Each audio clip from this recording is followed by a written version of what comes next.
boa tarde, boa noite, eu nunca sei, que o podcast é sempre difícil, mas bem-vindos à Palavra que Fica. E, Joana, hoje, antes de falarmos com a nossa convidada e tendo em conta as temáticas de um dos livros dela, eu lembrei-me que é uma coisa que eu falo muito ultimamente nos meus vídeos, porque é uma coisa que me está a interessar muito. Eu lembrei-me da problemática da memória, daquilo que nos fica e da forma como nos fica. Porque muitas vezes, isso é patente às vezes nas recordações dos natais de família, as pessoas recordam-se de coisas diferentes. Ou seja, as pessoas estão todas no mesmo Natal, mas 3 anos depois parece que estiveram em natais diferentes e em sítios diferentes e que as conversas foram diferentes. Isto por um lado. E por outro, eu acho que a memória é aquilo que nos constrói. Porque não só é aquilo que nos constrói a partir daqueles que partem e dos quais nós nos recordamos, sim, mas é também aquilo que nos constrói num futuro, porque é aquilo que ficará de nós. É a memória que os outros terão de nós. E nessa perspectiva, neste momento, eu acho que a memória é dos órgãos, não sei se é um órgão, se o que é, fisiologicamente, mas para mim é dos aspectos mais importantes do ser humano. Eu não sei se tu concordas comigo. Eu concordo plenamente, até porque quando costumo pensar naquele que é o meu principal tesouro, aquele tesouro que eu tenho mesmo de preservar e que tenho o maior medo de perder, é precisamente a memória. Também porque cresci um pouco com esta ideia da perda muito presente, da perda de memória, da perda de quem nós somos, do desaparecimento deste ser que muitas vezes os pensamentos não acompanham o corpo que se mostra ao mundo. Tu sabes, os nossos ouvintes não, mas os meus avós maternos ambos sofreram de Alzheimer, portanto é uma doença que eu acompanho há já muitos anos e que faz parte inclusive das minhas memórias de infância. Portanto, tendo os meus avós também como espelho e como ancestralidade, né, na minha família, fez sempre com que eu tivesse esta vontade de agarrar todas as minhas memórias, de perpetuá-las também no tempo. Foi o meu avô materno que me deu a minha primeira câmara fotográfica, elas que também servem para preservar esta memória impressa, memória física, de momentos marcantes da nossa vida. Então, sim, eu não podia concordar mais contigo nessa ótica da importância da memória como órgão vital. Vamos lhe chamar um órgão, eu gostei disso, sendo um órgão vital para nós, enquanto seres humanos, sem dúvida. E esse é outro aspecto muito importante, que eu acho que começou se calhar com a fotografia e que depois passou para o vídeo e que agora passa muito para as redes sociais, não é? Nós temos a mania de dizer que o que vem para a internet fica na internet para sempre. E acaba por ser também uma extensão da nossa memória, porque acaba por ser... Eu às vezes penso nisso, principalmente desde que fui avó, penso muito no que é que a minha neta irá recordar de mim, não sei quantos anos vou ficar por cá, mas de alguma forma, um dos aspectos interessantes do canal ou destas coisas que nós fazemos aqui, no podcast ou de outras coisas, é exatamente porque de repente eu pensei, há algo que pode ficar para ela mesmo que eu desapareça. Há um legado, digamos assim, que pode ficar para uma geração futura. Ela pode concordar ou não, pode dizer que a avó é maluca, mas isso são outros 500, não tem nada a ver com isto. E é engraçado, porque ultimamente os livros também falam muito desse aspecto. E eu lembrei-me, quando nós estávamos a preparar este podcast, lembrei-me de um livro que aparentemente não tem nada a ver com a memória, mas que eu acho que é muito importante, que é o Coisas de Loucos. Sim. O Coisas de Loucos, da Catarina, é um livro que não tem nada a ver com memória, aparentemente, porque a Catarina encontrou umas caixas no Miguel Bombarda de pessoas que estiveram lá internadas. Já o Miguel Bombarda já não era sequer hospital, mas de repente ela trouxe para o livro aquelas pessoas e, portanto, houve uma memória daquela gente que nós não conhecemos, mas de quem nós falámos, de quem nós discutimos a problemática, a partir de quem nós até analisamos as mudanças de mentalidades, E tudo isso a partir dessa memória que a Catarina descobriu naquele sótão do Miguel Bombarda. Portanto, os livros também nos podem deixar fazer refletir sobre essas memórias, já para não falar nas biografias, obviamente. Concordo plenamente. E também quando estava a pensar em livros que poderia trazer para aqui, também é uma temática que procuro também perpetuar nas escolhas literárias que faço. E eu costumo normalmente trazer livros infantis também, seja para os encontros do Clube de Leitura, seja aqui para os episódios do podcast. E na altura, inclusive, até me lembrei de um livro que levei recentemente para o último desafio do meu Clube de Leitura, que se chama A Casa que Despertou. Eu tenho aqui ao meu lado para quem nos estiver a ver no YouTube, que é este livro aqui. E basicamente ele conta a história de Lars, que é este velhote que aparece aqui na fotografia. E esta casa é uma casa que está esquecida porque os filhos já se foram embora, a mulher já não está presente. Ele fecha constantemente a luz, ele desliga a luz de todas as divisões, ele fecha as portas, ele fecha as janelas e a casa está completamente na sombra. E a forma como depois ela é iluminada, e eu não vou folhear o livro, que é para quem depois quem depois o tiver nas mãos vai descobrir, vai ter esta surpresa por si só, mas as páginas vão ganhando vida também à medida que essas memórias que estão perpetuadas pela casa vão sendo descobertas, vai sendo retirado este pó que se acumulou em todo o lado. E a luz vai penetrar também, porque entretanto o Lars é visitado por um dos seus vizinhos, que lhe entrega um presente, e é esse presente que vai fazer com que esta personagem volte a ganhar também um comprazimento com as suas próprias memórias, e isto é muito bonito. E depois também, aí no seguimento de livros infantis, trouxe também O Coração e a Garrafa, do Oliver Jeffers, que é este livro. Ele é um dos meus autores e ilustradores favoritos, eu estou sempre a recomendá-lo a toda a gente. E ele acompanha esta menina que vocês veem aqui, ela que após a perda, quando experiencia aquilo que é a perda, prefere guardar o coração porque não quer voltar a sofrer, então protege-o numa garrafa. É a sua forma de se proteger da dor, de lidar com este sentimento que de repente a assola. Mas ela depois vai descobrir que a memória também precisa de espaço para respirar, então é um livro que também recomendo muito, e mais uma vez, literatura infantil é para toda a gente, não é só para crianças. Não é não, de todo. Livro, Maria João.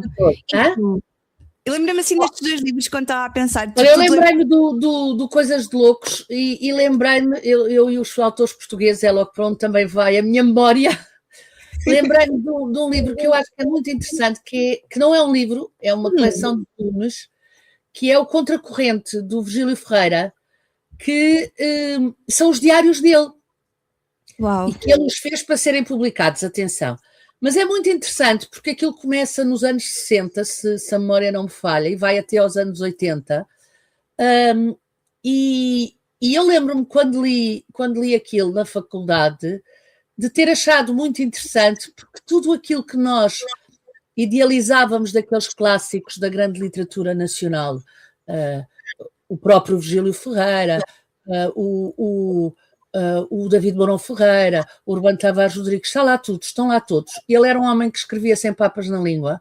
Eu lembro-me que havia um professor na Nova de que ele falava no livro, que tinha sido meu professor, e portanto havia também esse lado de cosquice, mas que hoje eu vejo como a perpetuação da identidade cultural daqueles anos, por alguém que fazia parte do próprio grupo.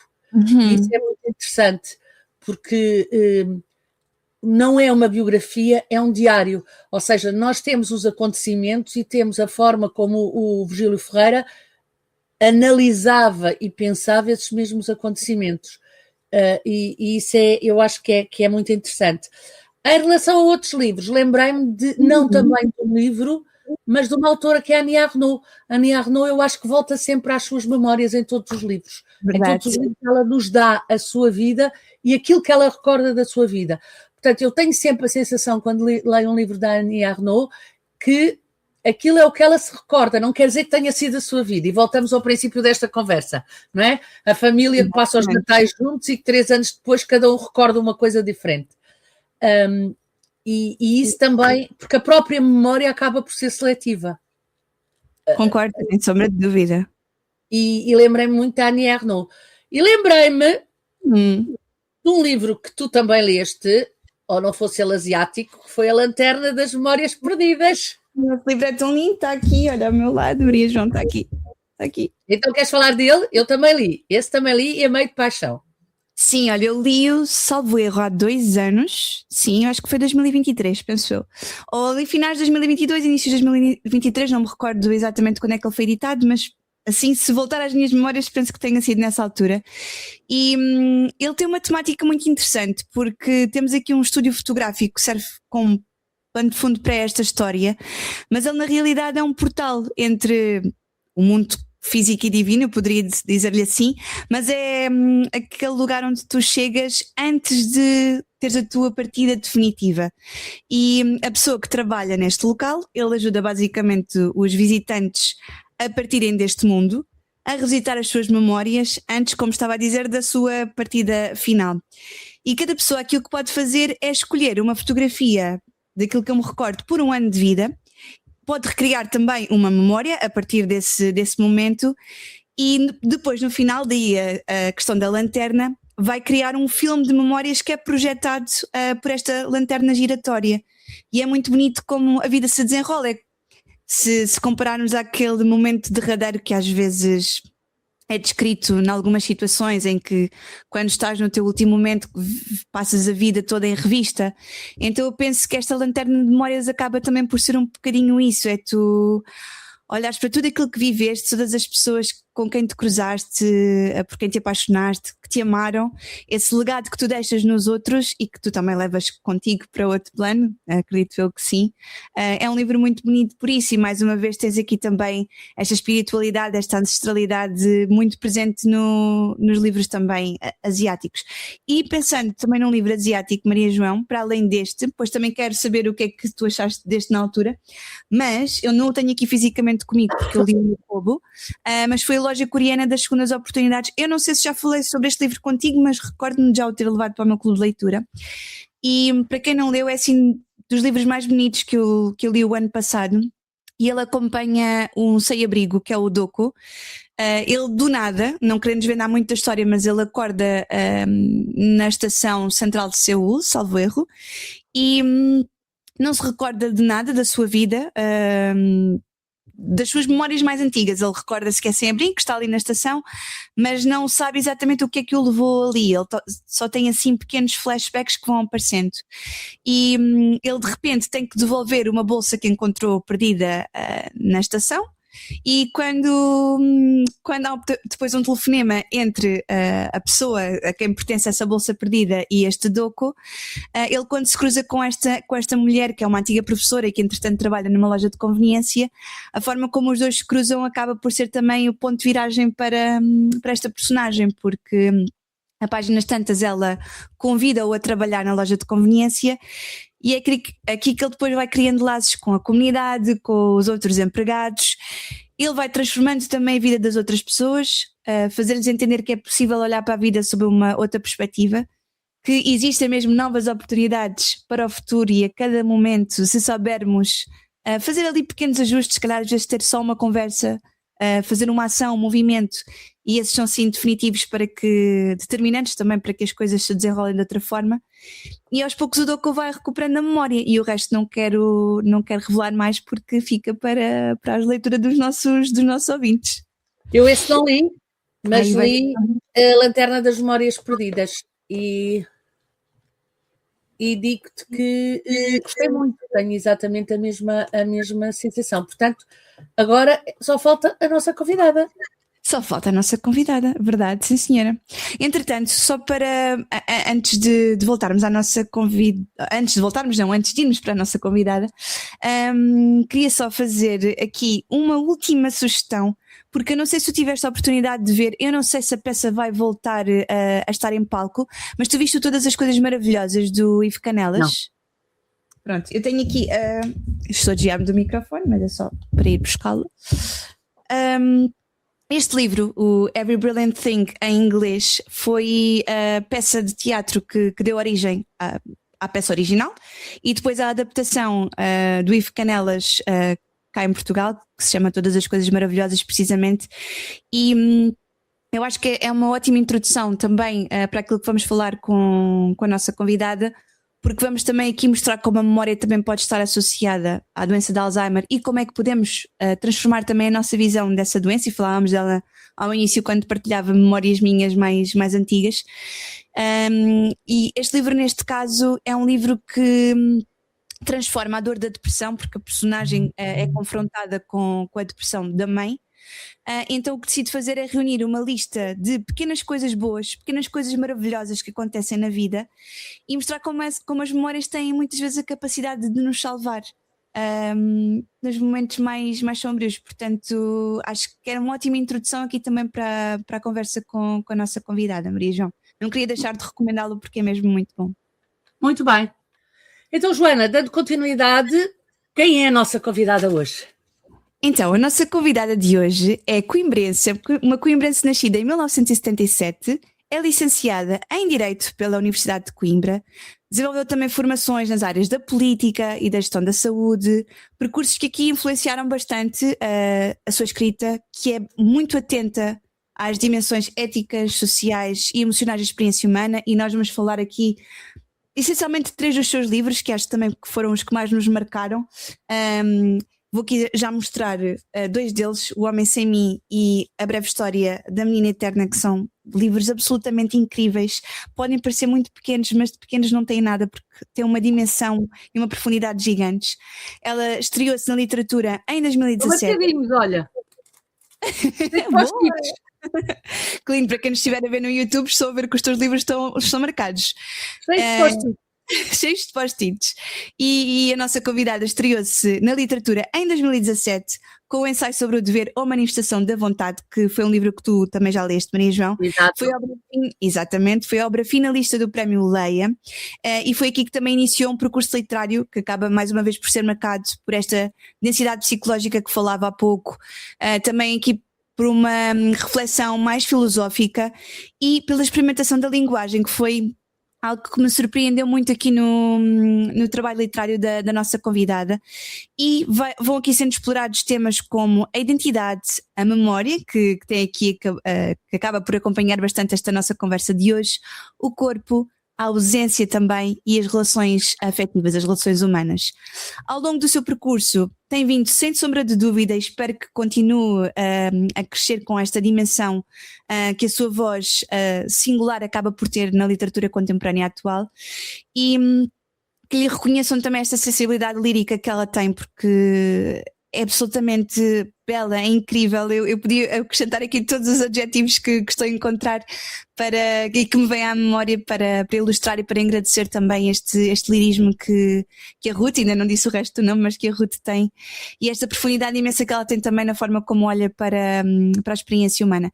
Em 2023 foi distinguida com o Prémio Literário Hugo Santos pelo conto do Corpo, o Homem, e entre as suas obras mais recentes destaca-se O Homem Sem Mim, que estava a mostrar há pouco, e que confirma mais uma vez esta maturidade e esta coerência também do seu universo literário. Sem mais demoras, seja bem-vinda Ruth Simões Ribeiro. Olá Ruth, bem-vinda. Olá, muito obrigada pela apresentação tão amável, obrigada. Ai, que bom, que bom. Ficamos mesmo muito felizes aqui. Que bom. Eu também, muito bom, obrigada. Olha, nós aqui durante a tua apresentação falámos dos títulos dos teus livros, alguns deles, O Ensaio sobre o Dever, O Homem Sem Mim, A Breve História da Menina Eterna. Tens aqui 3 livros que têm títulos que podem ser até algo, não quero dizer místicos, mas que deixam aqui espaço para muitas interpretações. Como é que te surgem estes títulos? Eu, de diferentes maneiras, na verdade, esse primeiro livro, O Ensaio sobre o Dever, ele tem outro título. Chamava-se O Cego dos Surdos. E foi um título que surgiu ao fim da segunda página escrita. E foi o meu primeiro livro escrito na idade adulta. Eu acho que havia ali alguma coisa de apego ainda, não é? Que é uma coisa que depois nos libertamos à medida que vamos escrevendo. O apego não é uma coisa que faça muito jeito, ou seja, muito conveniente à criação artística, de uma forma geral. Mas esse título ficou durante muito tempo e eu só o renomeei mais tarde, quando fiz uma edição independente. Ele foi finalista do Prémio Leia, mas não chegou a ser publicado por nenhuma editora e eu fiz a publicação independente. E na altura senti que o ensaio sobre o dever, porque era de facto um certo estudo literário, sobre o dever. Há 3 personagens, a mãe, o guerrilheiro, o primeiro-ministro, e há ali, depois do trabalho literário, acabou por ser todo em torno de um dever, 3 tipos de deveres diferentes. E depois houve a manifestação da vontade, a Maria João leu, não é? Portanto, já não sei se também leste, mas há uma vontade que acaba por emergir e sobrepor-se a tudo o resto e todas as outras intenções e pretensões.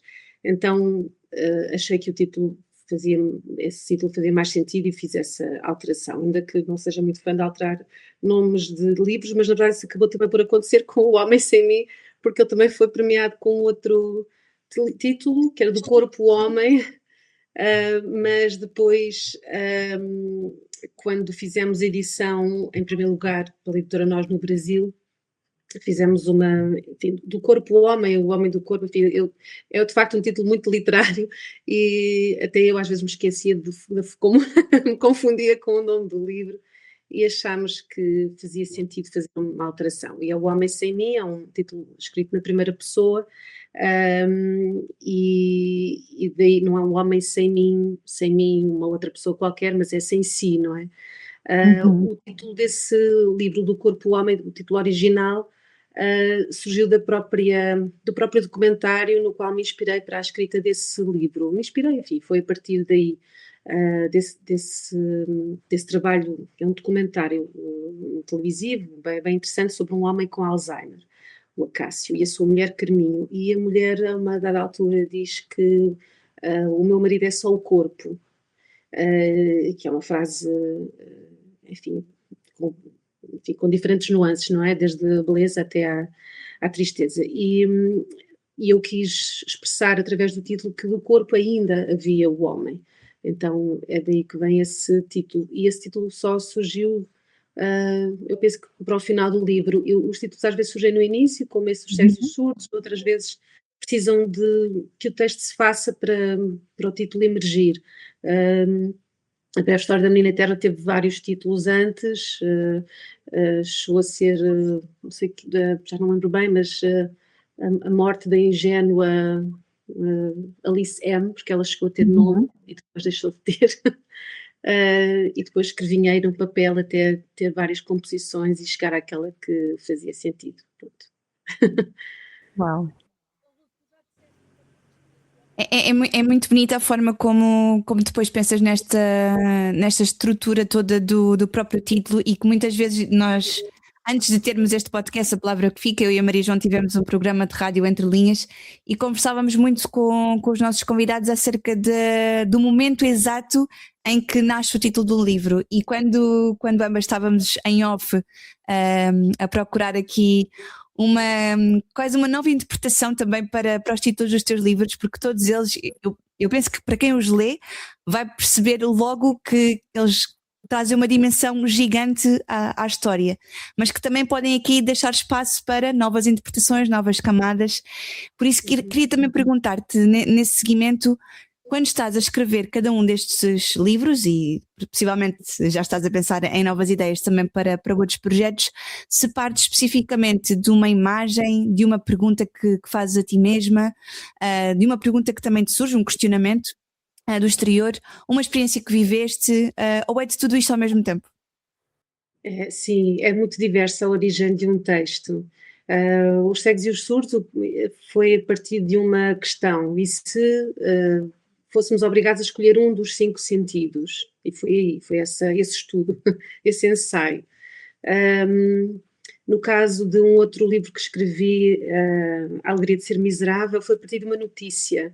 É um facto genuíno, foi a notícia, enfim, agora olhando para trás, já não sei se foi uma notícia falsa, se foi uma notícia verdadeira, hoje em dia já não temos a certeza, porque já foi há muitos anos, mas era a notícia de um homem que tinha tido, enfim, um problema de saúde, uma condição clínica, e tinha perdido a capacidade de ser infeliz, que é algo profundamente literário, não é? E achei que apeteceu muito trabalhar a partir daí, tecer o texto a partir daí. Lembro que até estava em Marvão, ali a tomar um café e a ver por onde andar, tinha a página em branco naquela altura e comecei a, enfim, a perder um bocadinho nas notícias e a deixar a cabeça ir para vários lugares, incluindo este de saber como estava o mundo, e foi a partir daí.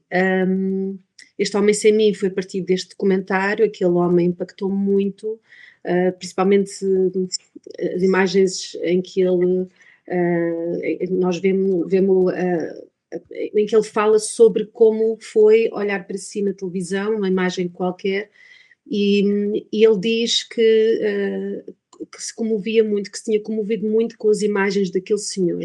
E era ele próprio, então ele tinha-se comovido com ele mesmo, e eu achei uma coisa muito terna, muito bonita e ao mesmo tempo muito, muito triste, não é? Mas com a possibilidade do tratamento literário, humanizado, e foi a partir daí. Eu escrevi bastante quando tive vontade de iniciar esse texto, mas depois precisei de parar alguns meses porque ele estava muito colado ao documentário. Queria muito, não queria perder de vista ou deixar de homenagear este homem concreto, mas os livros, enfim, são mais abstratos, não é? Eu quero uma amplitude maior do meu texto, do meu livro, quero fazer um tratamento literário, isso é uma coisa de que não prescindo, então precisei de me distanciar para não precisar, de não sentir que precisava de ser fiel àquele homem. E por isso a ficção do texto ultrapassa em muito aquilo que observei, ainda que haja muitas imagens do documentário da casa verdadeira daquele senhor que serviram de pilar, não é? De pilares e de cenário para a construção literária. Enfim, as ideias surgem de várias coisas. Ruth, uma das coisas que eu acho que os teus livros também têm muito e que eu gosto pessoalmente é o silêncio, o não dito, aquilo que não se diz. E eu acho que isso é uma vertente, pelo menos nos 3 livros que eu li, que é muito patente. Tu achas que a literatura não pode explicar tudo? Como é que eu ia dizer isto? A literatura tem muitos poderes, poucos deveres. E não podemos. Enfim, há coisas intrínsecas, há uma vontade intrínseca, eu acho, muitos artistas de responder a inquietações suas, íntimas, mas que vêm também de questionamentos em relação ao que se passa no mundo, não é? Geralmente são pessoas muito atentas ao mundo e são inquietadas por essas coisas e há um lugar para a criação artística, de uma forma geral, que vem a partir daquilo que se observa no mundo e depois que é expresso de alguma maneira através da arte, seja do cinema, das artes plásticas, da literatura, enfim. E os silêncios são uma parte importante e a literatura consegue...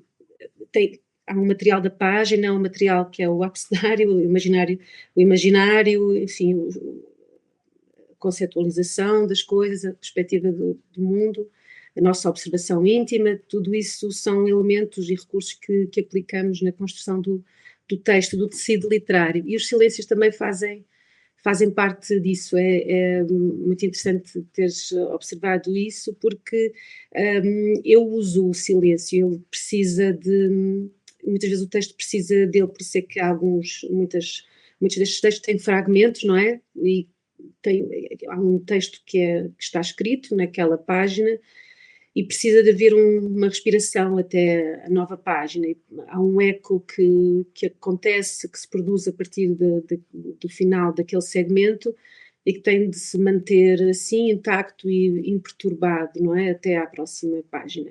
Portanto, eu uso o silêncio, as pausas no texto. O ensaio sobre o dever é mais escorrido, não há tanta necessidade desse silêncio, na maior parte em grande parte do texto, mas o Homem Sem Mim precisou disso, a Breve História da Menina Eterna também.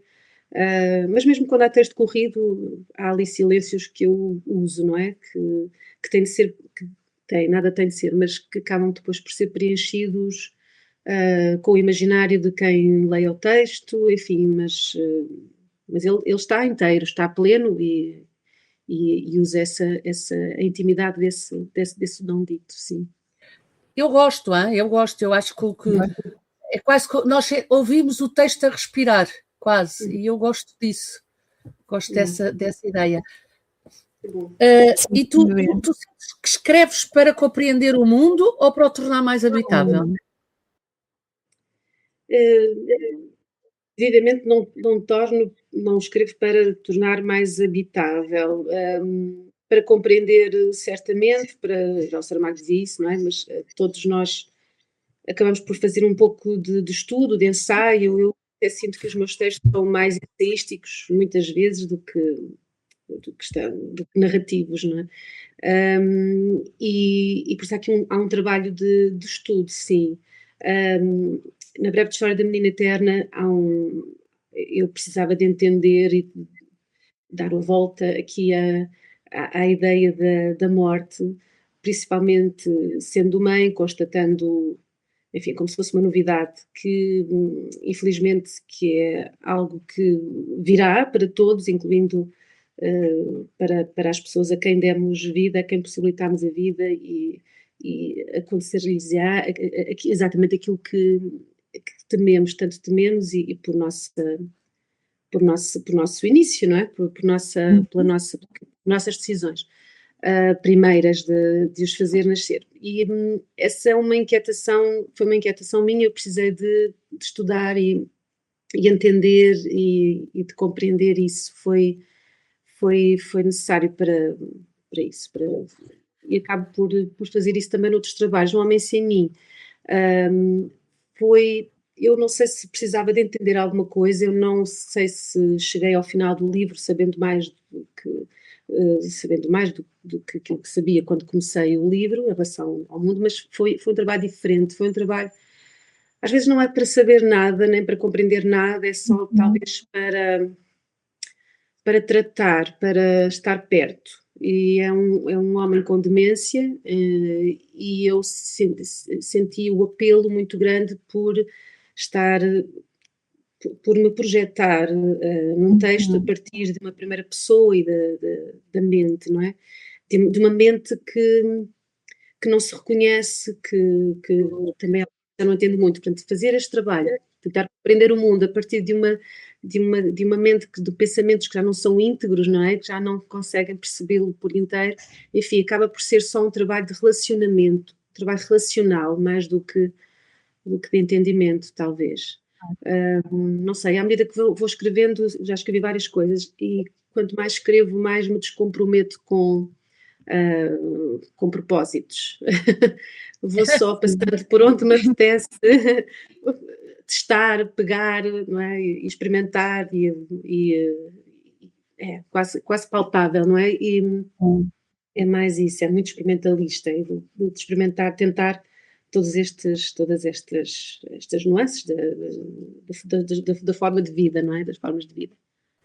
Pegando aqui no Homem Sem Mim, já falaste um pouco também aqui da temática. No início também partilhava com a Maria João que eu vivenciei de perto esta questão da demência, da perda de memória, porque ambos os meus avós maternos foram diagnosticados com Alzheimer. Portanto, foi um livro que me tocou particularmente. Então, sendo escrito na primeira pessoa, tens assim um contacto muito mais direto, muito mais profundo com este protagonista, com o protagonista desta história. E tu exploras neste livro precisamente esta questão da experiência humana, como é que a experiência humana lida com a perda e com o desaparecimento de si mesmo.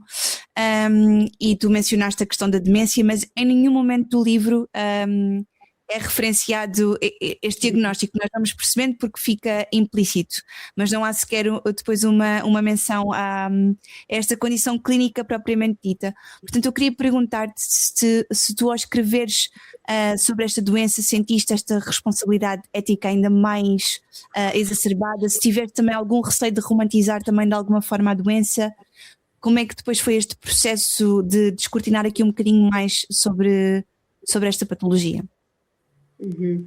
Sim, foi consciente. Eu não coloquei o nome da doença porque senti que não interessava ao texto, não servia o texto. Eu não. Há uma referência à doença no início, na epígrafe, não é? Na referência ao Acácio, este homem com Alzheimer. E é apenas uma homenagem a um homem, um senhor que me enterneceu muito. E acaba por, de certa maneira, unificar, representar talvez outras pessoas na mesma condição. Mas ficou aí, porque de resto é um trabalho literário e aquilo que eu não sou propagandista, não sou, não quero, não é nenhum folheto informativo, não queria caracterizar a doença, não era isso que eu queria fazer. Há verossimilhanças, há proximidades com a vivência destas pessoas. Eu usei esses factos porque queria alguma verossimilhança, mas de resto são pilares entre os quais me movo no texto. O que interessa é o que está entre. E senti que não servia ao texto isso. E por aí segui. Eu queria estar na mente de uma pessoa com demência, que, sendo a doença de Alzheimer, uma doença muito conhecida e conhecida quanto aos seus sinais, sintomas, e usei. Mas foi para poder estar dentro de uma pessoa com demência, onde, como disseste, há este desaparecimento de si mesmo, este apagamento, e que justificava. É uma doença que justifica esta relação intermitente e desconcertante, não é? E de quem observa o mundo e não o entende porque ele se apresenta de uma forma não esperada. Então, eu usei, apesar de ser um trabalho sempre humanista, tendencialmente humanista, e há alguma. Eu acho que acaba por sempre haver, eu contradigo-me, porque eu digo não há propósitos, mas depois há sempre um propósito não é, de humanizar e de ter uma escrita humanizada e consciente e empática para com as pessoas e as suas vivências. Mas depois há o tratamento literário, portanto a coexistência destas duas dimensões é interessante para mim. Sim, e é importante para o meu trabalho literário, sim, decididamente. Claro. Falamos aqui deste desaparecimento de si mesmo, não é? E como a memória desta personagem acaba por não acompanhar o corpo e os dias depois começam a repetir-se. E há uma frase que eu destaquei que eu achei lindíssima, uma passagem que é logo no início, em que dizes: não logro lembrar-me por mais esforço que empreenda em saltar do branco, da memória branca, da lembrança vazia, e depois terminas com no branco me deixe. Achei esta passagem absolutamente bela e queria perguntar-te também porque é que decidiste depois explorar aqui esta ideia de um tempo que não avança, até porque depois cada um dos capítulos se intitula Dia Seguinte, como se o dia seguinte nunca chegasse. E porquê que há esta repetição? Sim, a repetição, porque ele próprio, enfim, é um dia depois do outro. Há uma altura em que esta personagem, dorme para que venha outro dia e dorme e vem outro dia. E o dia é como for. E ele perde a continuidade, apesar de ser um dia depois do outro. Na verdade, há as coisas que ele pensa ver ou o lugar onde pensa estar, muitas vezes é anterior ao dia em que toda a gente está, incluindo ele. E essa foi a ideia. Portanto, os dias aqui é de facto um dia que sobrepõe a outro, sem que as datas sejam claras para ele. Eu penso que é logo o primeiro fragmento, não tenho a certeza se no branco me deixo, não é o primeiro ou o segundo, sim, logo no início. E eu lembro-me, é uma imagem é uma imagem que eu não me lembro se vi no documentário, se já a criei na minha cabeça, mas em que este homem estava sentado na rua e está sem compreender o lugar onde está e como está, e no branco se deixa. E há um trabalho de corpo, isto é muito estranho de explicar, mas eu penso que os atores talvez façam este trabalho, eu acho que é o mais próximo disso, talvez. Há uma representação quando escrevo, não é? Como é que eu me sentiria se estivesse assim, se estivesse em lugar, é um exercício de posicionamento no lugar do outro e o que sentiria. Claro que preciso de reunir um conjunto de circunstâncias que não tenho, eu propriamente, não é? Que apenas posso representar em mim, mas é a partir desse trabalho quase não, é mesmo, de encontrar as emoções e as angústias que eu sentiria no lugar desta pessoa e escrever a partir daí. E foi assim no branco ele se deixou, foi o que eu senti que eu precisava de fazer. No entanto, o último capítulo chama-se O Último Dia. Sim. É preciso marcar o fim, ou este fim é uma libertação? É o fim, é de facto o fim deste homem, do seu corpo, e não há mais nenhum outro dia. Não pensei em termos de libertação, ainda que sim, talvez haja ali uma passagem para uma plenitude que ele já não reunia no corpo terreno, não é? E talvez haja aí alguma intenção também de sustentar a existência deste homem, de vincar quem ele é e por isso, na altura do fim, portanto, guardam-me o corpo, não é?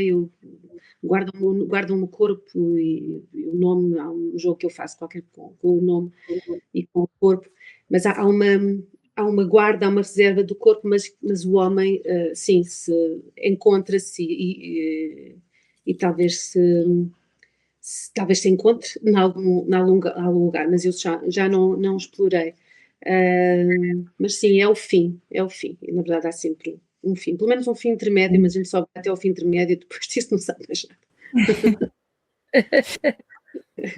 A Maria João falava no início sobre isto, quando estávamos de alguma forma a olhar para a nossa definição de memória, e começámos também aqui a dissecar esta questão de sermos também o resultado daquilo que nos lembramos, das memórias que deixamos também neste plano, seja nos objetos, nas pessoas com quem nos cruzamos, a quem amamos. E como tu referes a páginas tantas, a quem conhecemos todos os cantos à casa também. E é o caso da Carminho que tu referes aqui também como inspiração e que acaba por ser a mulher que está ao lado da nossa personagem principal, e foi com esta pessoa que a nossa personagem, o nosso protagonista, fez memória. É ela que lhe conhece também todos os cantos. Ela acaba também aqui por representar o papel do cuidador também, esta espécie de guardiã da identidade da personagem. Ela acaba também por representar esta resistência ao apagamento também. Ela ajuda a perpetuar esta existência por mais um bocadinho, até porque há uma frase também que tu dizes no livro que também destaquei. Eu sublinhei muitas coisas e esta foi uma delas também, que é: adiou-me para amanhecer todo. Ele quer estar lá sempre por inteiro a caminho e vai-lhe sempre relembrando isto, e eu achei isto tão bonito, esta forma como tu representaste também aqui o papel do cuidador nesta obra. Pronto, e queria também dizer-te isto. Obrigada por reparares também, sim, a imagem do cuidador. E, como sempre, há sempre um trabalho literário que é predominante, mas há aqui, sim, a importância do cuidador e da pessoa que acompanha estas pessoas que se vão desapegando de si próprias, mas que estão no seu próprio sofrimento. E isso é o lugar da Carminha aqui, é um lugar de sofrimento, é uma pessoa que cuida, que observa a decadência no fundo e este desaparecimento. E ela vai vai-se relacionando com ele, vai tentando recuperar algumas das suas memórias, aproveitando. Há um jogo que ela faz, que eu não sei se as pessoas fariam na realidade, mas de aproveitar um dia em que ele pensa estar, quando ainda eram novos, e ela aproveita isso e veste o seu chapéu amarelo e a sua às cores, e fantasia estar tão nova quanto ele julga estar. E portanto ali há alguma leveza, porque todos os nossos dias, apesar destas vivências tão sofridas, não é? Há sempre humor e uma tentativa da alegria, não é? Sempre a tentativa da alegria. E assim vamos subsistindo, não é? E vamos navegando nestas condições tão difíceis. E essa foi a figura da Carminho. Aqui com filhos também fiz isso, ainda que eles pareçam muito pouco, mas é o suficiente. Mais uma vez, eu não estou a narrar nenhuma história, apesar de haver aqui, poderia haver interesse por outro tipo de trabalho, mas neste caso não me interessava só quase aquele flash, aquela nuance daquele diálogo com a filha, o diálogo com o neto. Às vezes nem há diálogo, não é? Há ali um pensamento que ele tem. Mas era o suficiente para o texto e para representar o que o texto, enfim, para estar no texto na integridade que ele precisa, que esse momento precisava, e mais nada. E sim, é essas personagens que acabam por representar tudo o que está em volta e esse sofrimento em volta também. Tu tens uma série de frases brutais neste livro. Eu quase que diria que, se nós fôssemos a sublinhar, como dizia a Joana, sublinhamos mais de metade do livro, porque são frases lindas atrás de frases lindas e profundas. E tu fazes esta coisa que é: escreves 5 palavras e nós ficamos meia hora a pensar sobre estas 5 palavras. E uma das passagens que tu fizeste e que nos marcou foi uma em que tu dizes: eu sou ela, a espera. O João transforma-se na espera. E por um lado, e essa espera é a sua nova forma de existência. E o que é que ele está à espera? Na altura em que ele está num lar, não é? Eu sou a espera. E na verdade, quando nós pensamos, é assim enfim, foi isso que eu vi neste exercício, não é? Destas pessoas que estão num lar e estão só à espera, na verdade estão à espera de morrer, não é? É o que está a acontecer no fundo, e ele, quando se pensa assim, no lar, ao lado dos outros corpos paralelos que estão todos em cadeiras, não é? Ele é só mais à espera, não é mais nada, e não sente que não há nenhuma outra parte da sua identidade que tenha sobrevivido, e ele já é só a espera, só esse não movimento. E foi isso que ele sentiu, e que eu senti, o personagem, não é? Que expressando a partir daí. Mas obrigada pela tua observação do texto, sim. Não, o texto é lindo. Sim, o texto lá está, dá vontade de sublinhar muitas coisas. Eu levei comigo para a vida muitas passagens que tens aqui neste livro. Só para terminar aqui também esta referência, Homem Sem Mim, depois de escreveres sobre esta questão da erosão da memória, mudou também em ti de alguma forma a forma, passa a redundância, como olhas para as tuas próprias lembranças? Vou pensar isso agora que me perguntas só. Acho que não. Eu penso muito, eu tenho um problema, tenho vários, né? Um deles, eu sinto que estou sempre a viver no passado. É assim uma coisa muito estranha, muito angustiante. Em relação aos meus filhos, eu sinto que estou sempre no passado e que são as memórias que eles terão de mim. E isto acaba por ser, enfim, condicionar alguns movimentos, ou todos, porque aquilo que se recordam de mim agora, que se recordarão de mim, como sou agora, como se controlasse o passado. É muito estranho. E portanto, eu já tinha essa relação com o cotidiano, com o presente, com a memória antes, e por isso não sei se alterou, mas estes textos acabam por também ser também por ser também algumas coisas, há uma entrega aos meus filhos, não é? No primeiro, na breve história da menina eterna, há ali um certo tratado íntimo sobre a morte e a maternidade, e eu não sei se os meus filhos já leram, acho que não, mas um dia vão ler e há ali coisas que eu acho que eles vão saber, há assim uns recados que eu deixo ali para eles vão entender. Portanto, eu antevejo o meu fim, como se fosse uma hipótese, não é? Portanto, eu ainda acho que é uma hipótese, logo pode não acontecer. Mas antevejo que isso possa acontecer com grande probabilidade, e eu sinto essa tendência, essa vontade muito grande de controlar as boas memórias e as memórias dos meus filhos. E também no ensaio sobre o dever também há ali um outro recado, mas eu já me deixei disso, eu acho que já deixei os recados todos. E agora só vou escrevendo como disse, sem propósito, sem mais, mas sim, a minha relação com a memória é essa, como se estivesse a construí-la sempre para o futuro. Não sei se é uma coisa boa. Falaste aí da breve história da menina eterna. Eu acho esta capa fabulosa. Esta capa é lindíssima. É uma coisa espetacular. Só a capa, ficamos a olhar para ela e já a refletir sobre muita coisa, só com o título e a capa. Quem é esta menina eterna? Que não tem nome. Não tem nome. Ela tinha nome e deixou de ter quando percebi que o anonimato lhe servia melhor. Sim, esta menina é uma menina muito ingênua, não é? E foi isso que percebi. Esse sim foi um estudo literário de alguma maneira, um estudo humanista também, de entender que alguém que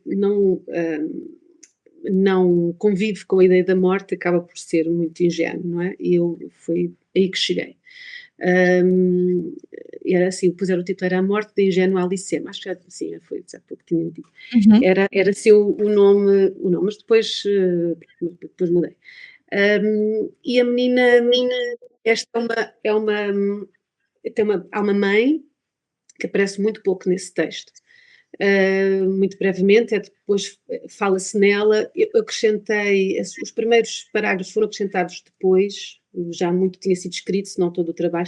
Foi dos livros que eu mais reeditei e mais revi, mais mexi, não costuma acontecer.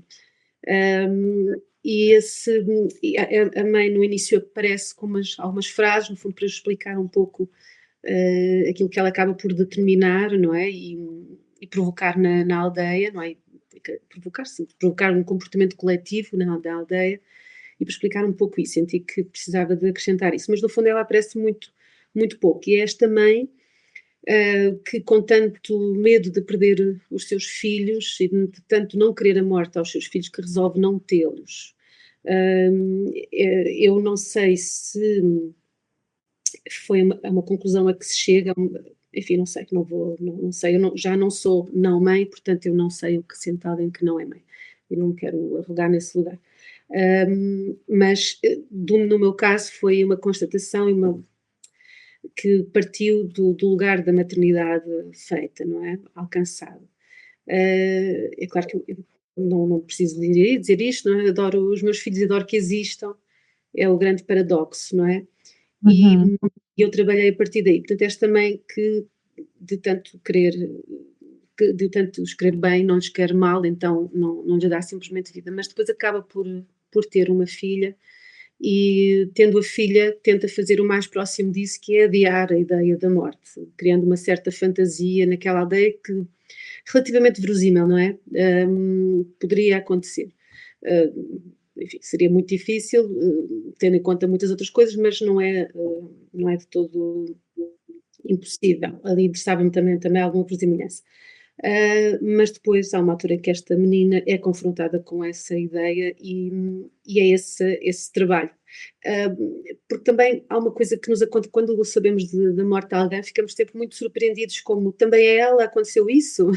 Imagina, portanto, assim, nós como se ponderássemos, não é, a ideia de que não aconteça a alguém. e, portanto, vamos constatando que com toda a gente ela acontece. E essa surpresa também me diverte e me divertia, e por isso também trabalhei a partir daí. Claro que o livro, não sei se não tem muito divertido, mas acaba por ser esse trabalho de descoberta, como seria encontrar a ideia da morte. Todos nós encontramos a ideia da morte uma primeira vez, mas foi em pequenos, numa altura de formação da consciência do mundo, não é? E habituámos-nos rapidamente, habituámos-nos precocemente, e isso facilitou a convivência. No caso dela, já era adulta, e por isso foi um outro trabalho, nós adultos compreendermos essa ideia. Enfim, esse seria difícil, mas foi esse o exercício. Acabou por ser, ela, para entender a ideia da morte, precisou de recorrer, enfim, a alguns exercícios filosóficos, algumas indagações sobre a vida, sobre a relação com o mundo, enfim, um conjunto de coisas, e são verdadeiros. Eu lembro de estar numa viagem de comboio e pensar, bom, então se calhar é isto, então se calhar simulando a minha ingenuidade, simulando o meu desconhecimento, e como seria esse caminho de descoberta, e depois transferi isso para o texto, colocar-me nesse lugar de ingenuidade. E foi isso. Sim, já não sei qual era a pergunta, mas vou responder. Mas respondeu, sim, de uma forma muito completa. E perguntar-te, Ruth, se própria sentes que este binómio vida-morte acaba por ser a temática que une aqui também um pouco todo o teu trabalho literário. Sentes isso, este questionamento constante e este trabalhar entre estes dois conceitos de vida e morte? Sim, eu acho que sim. Eu durante muito tempo, enquanto era miúda, eu fui uma miúda feliz, sou uma mulher feliz, mas eu convivi com a ideia da convenção, das convenções sociais, do que é suposto, do que está bem e o que não está bem, o que fica bem e o que não fica bem. E eu, com o tempo, fui-me desapegando de todas essas coisas, entendendo, ok, nós somos só um ponto no universo muito ínfimo. E por isso nada disso tem importância absoluta, tem tudo uma importância relativa, apenas no sentido de uma convivência saudável entre todos nós que calhamos estar todos aqui em simultâneo no planeta. Que é um planeta jeitoso, e então eu gosto imenso de estar aqui, não compreendo as idas à Lua, eu acho que está ótimo. E cheguei a este ponto de relação saudável com a finitude e com o pó, não é? Com a ideia de pó, que afinal somos, ainda que seja uma ideia até bonita, porque, não é? Somos do mesmo pó do universo, enfim, é bonito. E portanto nós estamos numa certa unicidade, mas estamos operando aqui num ponto tão ínfimo que não nos entendemos ínfimos, não é? Mas eu vou vivendo a minha vida assim neste momento. E sim, portanto, eu penso que para te chegar a este ponto também a criação literária também me auxiliou, não é? Me acompanhou neste estudo e nesta constatação, enfim, pronto, enfim, então, só estamos aqui e é bom usar o conforto de estarmos vivos e ajudarmos a quem pode não estar em breve, enfim, e tomarmos conta uns dos outros, tornando a vida um pouco mais confortável, tanto quanto possível. E é por aí, sim. Tu dizes no teu livro, voltando um bocadinho atrás, O Homem Sem Mim, e sobre essa ideia do pó, sou a poesia de um homem de pó, é outra das tuas frases. Como vês, nós tirámos muitas. E é inegável esta prosa poética que tu tens, inegável. Eu acho que é algo que se começa a perceber no primeiro parágrafo e acaba-se no último parágrafo. E a minha pergunta era exatamente esta, que é: esta preocupação com a escrita é algo que te sai ou é algo que é construído? Tu disseste há bocado que A Breve História da Menina Eterna foi o livro que fizeste maior revisão e que fizeste maior reescrita, digamos assim. Como é que é o teu processo de escrita? Sim, há frases que só chegam, mas há um trabalho há um lugar onde se está para que chegue. Eu acho que é mais isto. há uns atletas de alta competição que se preparam de uma certa maneira para o corpo estar de uma certa forma, e o escritor também se prepara o corpo de uma certa maneira para a mente também estar preparada para a criação. E o meu processo de escrita, ele mudou de facto com esse livro da Breve História da Literatura, porque eu não quis voltar a cometer os mesmos erros. Eu não gostei de voltar e ter de rever, eu não gosto disso, gosto de chegar ao fim com o livro praticamente pronto e depois só o releio um conjunto de vezes até estar tudo, não haver ruído. Eu leio o texto e assim, às vezes assim, um ruído, então eu limo, não é? E não se lima ao ruído, não é? Mas vocês aqui tudo faz sentido tudo mais. Mas vou dilapidando até estar, é como uma estatueta que esculpo e que depois só preciso de alisar ali, está ali o dedo maior enfim, do que devia, e vou fazendo ali uns ajustes. Mas de resto o corpo vai estando cada vez mais íntegro. Mas no caso da Breve História Interna, houve várias coisas que provocaram a feitura desse livro. Havia estas ideias de que vos falei, mas a urgência de escrever o livro surgiu a partir já não lembrava disto, de uma reunião da professora de infância do meu filho. Eu vinha eu cheguei atrasada, não era normal chegar atrasada, mas nesse dia cheguei 5 ou 10 minutos atrasada e a sala estava chorosa, todos os pais chorando muito e a professora explicando alguma coisa. Eu estive 1 hora sem perceber o que estava a acontecer, porque percebi que era uma coisa enfim, muito, muito delicada e muito sensível e não era momento para eu perguntar o que é que se passava. E a professora, o que estava a contar é que estava com uma doença oncológica, ela morreria daí a 1 ano e estava a contar aos pais. Isso provocou uma urgência muito grande em mim na escrita deste texto, que já habitava, não é? Já existiam estas ideias em mim, e eu senti uma vontade muito grande de trabalhar o texto. Esta menina, eu acho que ela tinha começado talvez assim muito a espaços, mas depois precisei de o escrever, eu escreveu em 5 semanas. E foi um débito, e foi um débito de alguma maneira atabalhoado, e eu fui escrevendo conforme, enfim, aquilo não estava bem, eu senti, mas eu precisava de chegar ali à frase seguinte, eu precisava chegar à frase seguinte. Porque no início esta menina que acaba por ter uma doença, como a Simone Paulina, minha editora, diz, tem uma doença poética, mas a doença que ela tinha numa versão inicial era uma doença oncológica.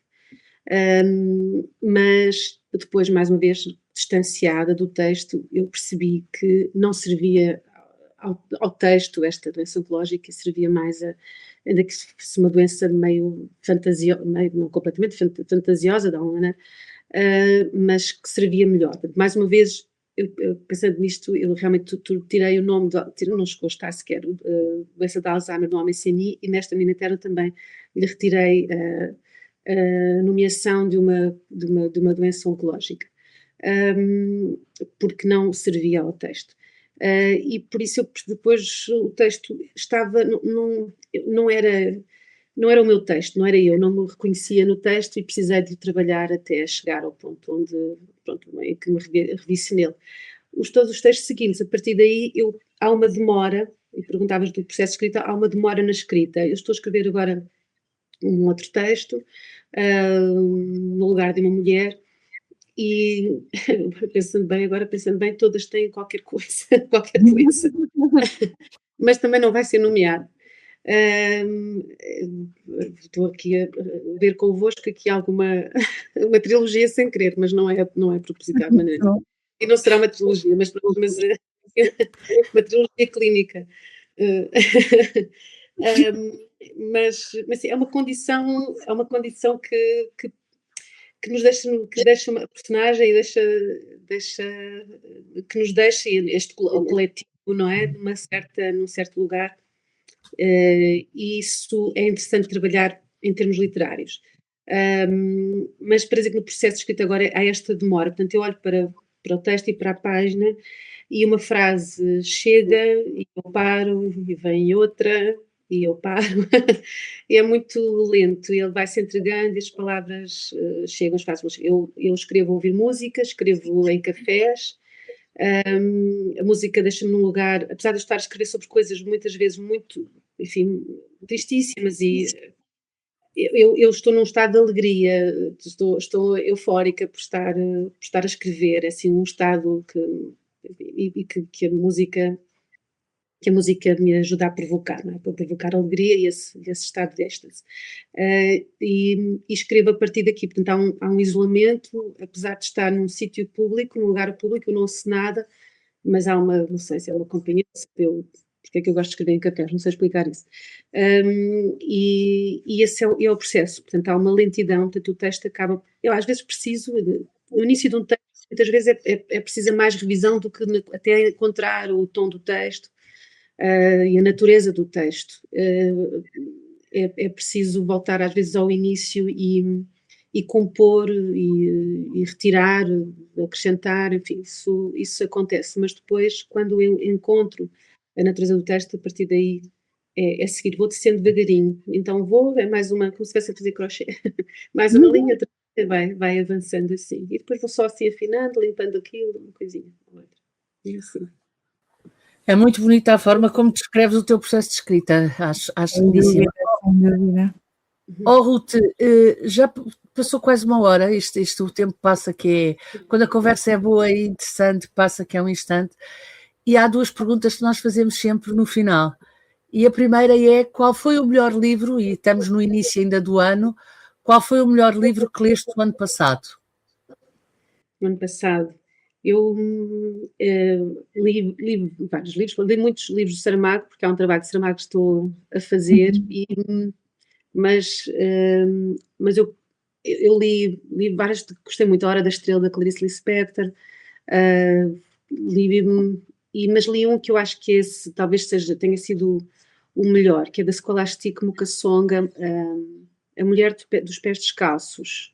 E ela é uma mulher ruandesa, vive em França, ela fala do genocídio de Ruanda, é uma história, é uma narrativa, e é a partir da história da sua mãe, mas a maternidade é um tema que me atrai imenso nos livros. E empatizei imenso com este testemunho, mas é um texto muito bem escrito, apesar de ser uma narrativa de uma história verdadeira, factual, mas há ali um trabalho